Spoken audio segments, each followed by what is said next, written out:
Oh, there's a goal!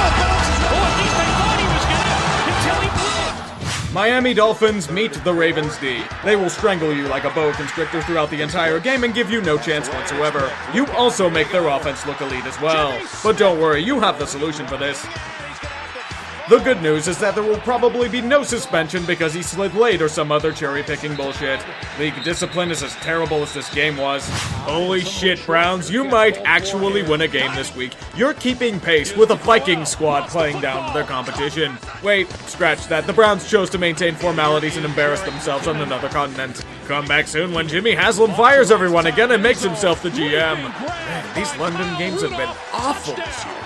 The NFL has unfortunately opened up a hornet's nest in the Eagles fanbase. Calm your tits, guys. You beat the 49ers. It's easy to annihilate a team that has absolutely nothing besides the Megadouche and its grandstanding. The march to playoff defeat rolls on. It's time to go all in, Philadelphia. Trade a 4th-round pick for Jay Ajayi. Only a 4th? San Francisco has an answer, though, paying New England a 2nd-round pick for Jimmy Garoppolo. Kirk Cousins does not like that. It's time for another segment of What the Fuck is a Catch? Today's exhibit is this play by Zach Miller. Look at how he gracefully shatters his leg while maintaining full control of the ball. Surely this will be one of those rare touchdowns by Chicago. So we ask again, what the fuck is a catch? Where is the consistency? How is this considered a catch in some weeks by some crews and suddenly is not? You've invested how much into officiating, yet you've made things even more confusing. I mean, come on, it's the Bears. Their offense couldn't hit a beach ball off of a tee. At least give them some pity points while they lose. Don't worry though, Zach, you get a nice consolation prize. The potential end of your career. Thanks for playing. Oh, so this is a game? Whose misery do I want to laugh at more, the fight for LA or the Patriots in general? Football gods, give us a sign. Down by 8. Rivers throws it. Intercepted! The football gods have smiled upon the Patriots once again. Narratives can breathe a sigh of relief. Fuck you, Spanos. So if it's a game between two god-awful teams in the NFL, yet nobody in Cincinnati comes to see it, does it still count as a win for the Bengals? Apparently, the answer is yes. The Colts and their issues were laid full bare as they were pick-sixed into total heartbreak.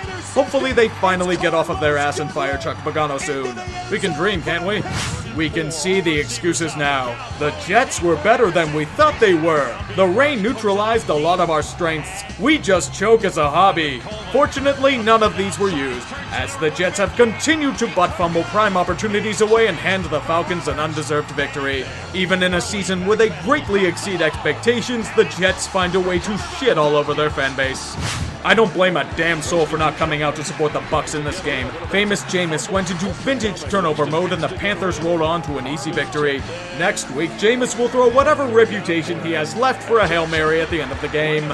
So, about that stealth tank that Buffalo was supposed to be on. It's been dismantled to hell and back, just like the perennially disappointing Raiders were. The defense has been sturdy, McCoy continues to defy age, and Tyrod Taylor hasn't been completely fucked over yet.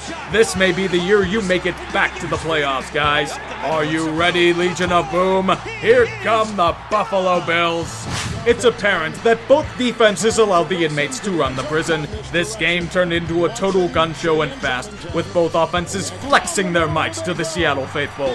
Houston may have been pissed off at their owner, but they took it out on the field. Unfortunately, it wasn't enough to overcome the Seattle offensive attack, and they failed to take the most important knee of the game.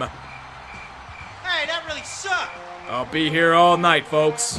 Even with a Cowboy squad desperately trying to hand the Redskins victory in a rain-soaked DC, the Redskins decided to imitate their sports brethren and choke the game away to a painful defeat. It's always a good day when Dan Snyder has to eat a bag of poisoned manure, and this one is no different. You're making me cheer for Jerry Jones, you assholes.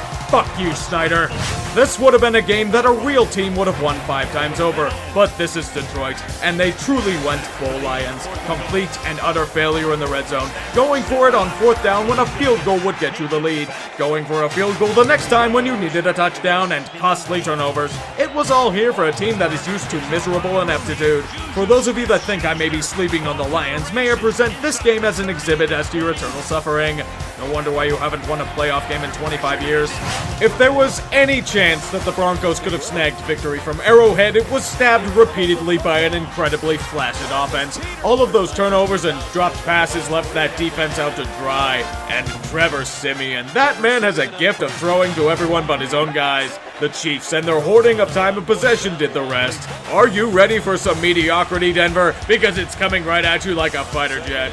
Or more than likely a limp dick Dosweiler pass. And now it's time for another legendary LOL Cow of the Week.